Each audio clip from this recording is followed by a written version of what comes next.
able to do it, or will this guy, spawning in the bottom right position as the blue Protoss, be able to put us to an actual final game, an ace match, as it were?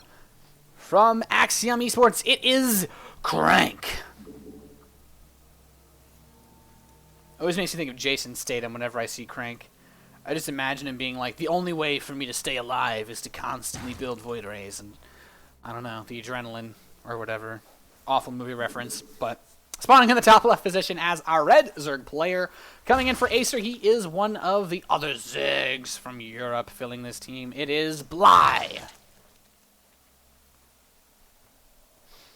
So, Crank. Very interesting style in the last game. I feel like the Mass Void Ray switch was about as good as you could do. And honestly, this Void Ray Colossi Templar was just so well controlled by him that, you know, the Roach Hydra composition just didn't do anything versus Crank. And it's kind of surprising to think that Scarlet threw away so many Hydralisks, yet still almost found a way to win that game. But, you know, the extra money from the gold base, securing the bottom right base was enough for these guys to be able to get that economy set up. So definitely one of the harder things to be able to do, but we will have to see how exactly things pan out here, as we are going to have a gateway opening from Crank.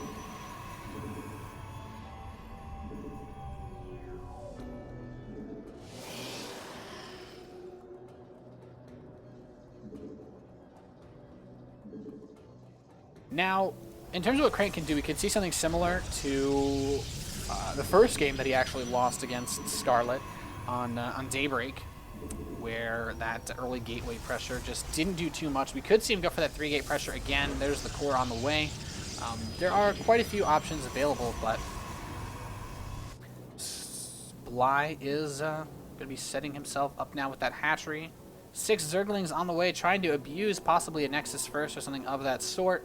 But it's a gateway opening. Bly will see this, should realize, okay, I should probably take a gas, be a little bit on the more safe side. Actually extractor tricking to get out a few more drones, but now realizing, yeah, I actually need an extractor anyway. So that is coming out now for our Acer Zerg player. And Crank is getting up his second assimilator.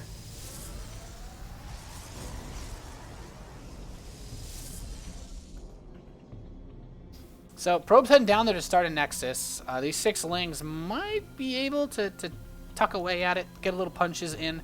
There's no Stalker on the field or anything like that for Crank. So these 6 Lings, if properly micro, could actually beat this Zealot too. So Bly's going to come in here and try to deny this Nexus, forces a cancel. Crank, not in the most favorable of positions, going to throw in another pylon. And this is a really nice play from Bly, being a little bit aggressive here, slowing this down. And Mothership Core, when it comes out, will be able to help a lot. But Bly can get a pylon, take whatever you can get, man. He is trying to get aggressive here, trying to catch this Zealot. The Zerglings digging away at it, and the Zealot will die. Still 3 Zerglings remain. Mothership Core trying to get a last hit. Not quite able to finish one off, but that expansion being delayed is a pretty big deal. Crank needs to find a way to effectively spend his money, and in all honesty, getting a Stalker at this point is not what he wants to do. It really slows down his build.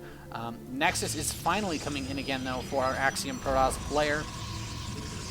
But this is a really nice economic delay by Bly. I really like this play a lot. He's getting his metabolic boost as well now, still mining his gas, so we could see a fast layer follow-up, possibly go for some sort of 2-base, really hyper-aggressive response, be it through Roaches or Banelings. And well, we're going to have to see, guys. Stalker is roaming around, and Crank realizing, you know, there's a very real threat. Of course, there's some follow-up aggression.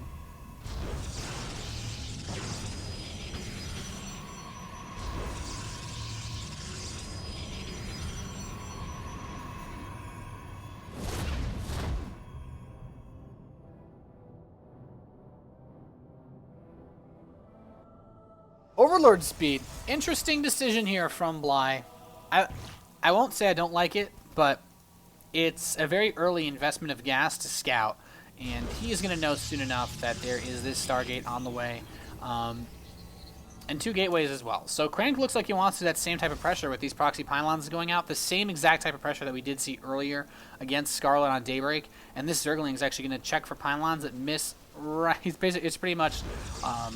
I feel like it's like Scooby-Doo running between the doors and saying like, oh, where are you? Oh, you're not there. Okay, now he sees the probe, Now Bly should check for those pylons, and Overlord Speed does research so fast that he should be able to find these, but the units, we could see them moving out for Crank soon enough. His build was delayed so much, though, that I don't know if he's actually going to go for it. We did see Crank open up with an Oracle when he did this build on Daybreak, but a really forward sentry. Is he going to actually try to do anything with it, though? Seeing that fast Overlord Speed, he's like, okay, well, is this going to be some drop play? And it can really kind of bait your opponent into thinking a lot of ludicrous things when you go for these kinds of interestingly timed upgrades. But the Overlord sees the Stargate. This Phoenix should be able to pick that Overlord off. There's some Zerglings waiting, possibly to bait this Stalker and some of these sentries out onto the open field. But Phoenix coming in, picking off the Overlords. And the other cool thing is, of course, that Bly can actually get the rest of these Overlords home very quickly if he wants to. So, pretty nice touch here. And, yeah. Phoenix just running around, putting on the pressure. +1 air weapons coming in for Crank. So this is looking actually now a little bit, again, more like what we just saw in Neoplanet S. A robotics facility as well to deal with Hydralisks. We do have the Hydralisk Den on the way for our Acer Zerg player. And I feel like the bank really isn't there for Bly to go for a big Hydra timing. He's actually going to get a Spire now as well. So could just be going for some sort of Hydralisk Roach Corruptor play. No Roach Warren on the field, but I feel like it's something that a lot of Zerg players skip that really doesn't need to be skipped. Or it's a good insurance policy to have a Roach Warren. Just because it's 150 minerals, costs you what, that and the drone. It's not the biggest investment in the world. These Phoenix Star for Crank are getting in a lot of Overlord harass, a lot more than Bly should really be wanting to have happen to him. This third base does manage to get a Spore Crawler started, so Crank is going to be forced back, at least for now. But the double evolution chamber is coming up. Going to be starting that 1-1. I'm curious if it's going to be that missile attacks. I feel like with the Hydralisk out on the field it should be, but no upgrades yet.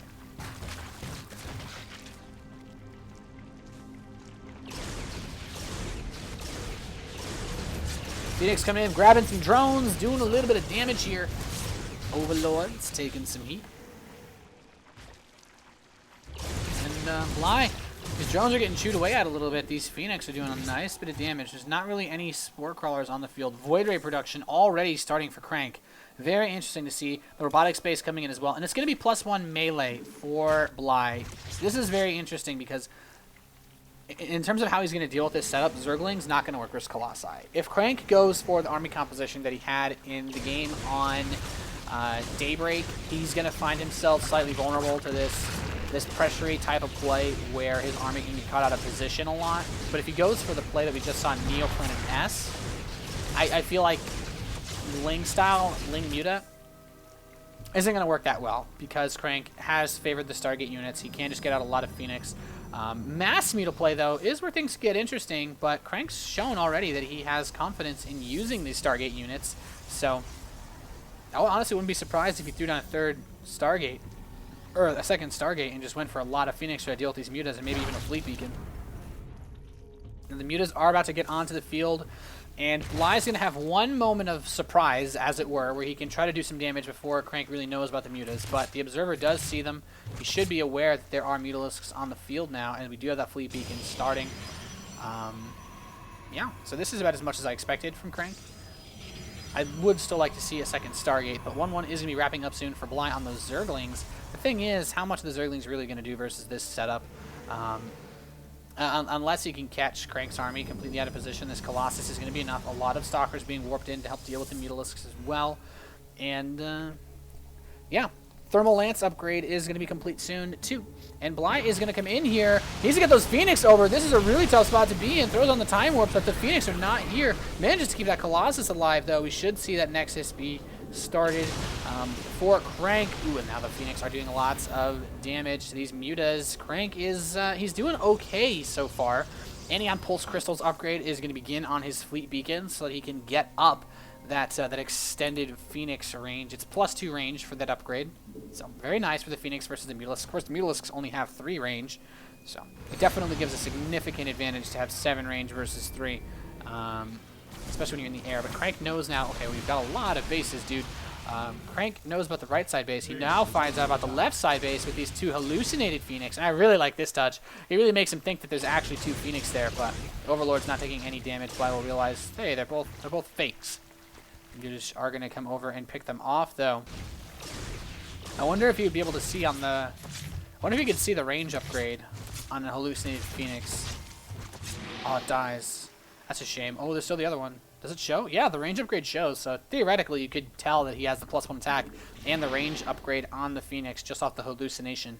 So the more you know.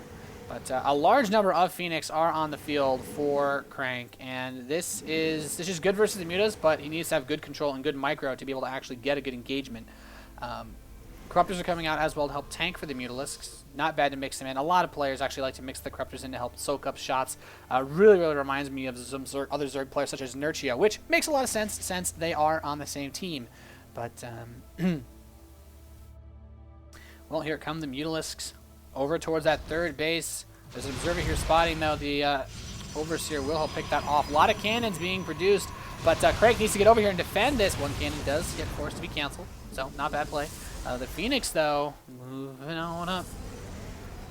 I'm curious as to how many Phoenix you make in a setup like this. Void Rays are going to become important soon versus these Corruptors, and there's a lot more of the Corruptors on the way. 2-2 for the Zerglings is coming in, as well as Flyer Carapace, level 1, which will help a little bit, or it'll really help the Corruptors versus the Phoenix. But now getting into a little bit of a scrap here, picking off the Mutalisks is Crank, and he wants to go out and push, and this is the problem here. The Mutalisks are kind of forced to engage, because otherwise he's going to lose his base. Now Crank's saying, hey, yeah, I'm going to go kill you. I'm just going to go attack this top right side base, knock off one of your expansions. And the Mutalisks at the same time want to go for a big counterattack. I feel like this could do a lot of damage since the Phoenix are with this army as well. Crank is just kind of protecting his forces, but now the Mutas are coming in, sending off the cannon. The probes and the natural are going to be open season, and there are so many of them dying. The Phoenix rushing home to try to defend. Oh, mass recall being used, but it's too late. I feel like this is one of those situations where there's a big fight, the kids just fighting in the house, and then you open the door and you're like, I'm home, and it's already all over, and everyone's just laying dead. Well, I guess it's a little bit morbid, but you get the point. Crank is going to try to push up once again, but he has taken a huge economic hit by the way of those natural expansion probes. The Corruptor's getting some great shots off on the Colossi. Oh my god! Oh, gets both of them barely at the last possible second. So really good play there. And now the Zerglings are actually going to become very, very useful once again. Ultralisk Cavern coming up here for Bly. Going to be so useful versus these Stalkers. Going to be so useful versus these Phoenix, really, because they cannot lift Ultras, picking out some of these Mutalisks. But the Corruptors are still there. And he's saying, okay, you want to go kill off that base? You know what? It's totally fine, dude. Totally fine. I'm just gonna go kill another set of probes. And he's like, okay, well, there's actually nothing left here. So the other base has a lot of photon cannons. He can't really press into there, but he can go towards the main base. There's not quite as much. And this time around, the Mothership Core does have that recall still available to it, but the Phoenix need to be with it if it wants to maximize the effectiveness of that by being able to move them faster. And these Phoenix are going to engage some Corruptors on the left side of the field. That's not going to be enough. Big Zergling attack coming in, and these probes are going to be forced to run. The main base has been vacated. Oh, goodness, so much damage being done by Bly. Crank needs to win this game. He's going for the counterattack, but if Crank loses this game, he's going to lose this match, and Acer will be victorious. Does he have enough? I'm just not so sure. The Mutalisks coming in, really digging into these gateways. The Phoenix for Crank are available, but the problem is he just hasn't been able to get the engagements that he needs, now beginning to really chew away at them. But is it too late? So many Corruptors here to tank and add in that extra power. They can kite them, but it takes so much micro. The Zerglings in the main base, unpowering the production, taking out the cannons. The Nexus under fire. Third base for Bly has been destroyed, but he still has a little bit left in his natural. 6 Ultralisks coming out, though. Oh, force fields are not going to do anything against those guys. The drone's getting picked off, so I guess a little bit of just desserts for Crank. But these Ultralisks are halfway done, and once they are done, they are just going to honey badger their way through all of these Stalkers. Natural Nexus dead, main Nexus dead, gateways shut down. Crank's trying to add some gateways at his third base. He does not want to lose. He wants to win this game for Axiom, but the problem is he's down 100 supply, and the team that he has joined with, Acer, may be able to win this match as he walks up and sees the Great Wall of Spine Crawlers. The Ultralisks are behind the Stalkers. He needs to get out of there. He uses the recall, but is it too late? One of these Stalkers gets left behind. He didn't have his passport, and it will die a horrible, painful death as Crank is forced to sit on this one final Nexus. He has no AoE. There's no Storm. He is not going to be able to get an insta-kill on all of these Phoenix, on all these Mutalisks, on all of these Corruptors. So the army right now for Bly is just looking so strong. He's got enough cannons to turtle here for days. I almost feel like I'm watching Galsy play, really, here with this setup of this many Photon Cannons. But at this point, the Phoenix are trying to micro, trying to pick off what they can. And, of course, he's got all the time in the world to micro these now because he doesn't have to macro since he doesn't have any bases. But digging away at these Corruptors, the Phoenix trying to do as much as they can. But, oh God, this Ultralisk count is getting so high.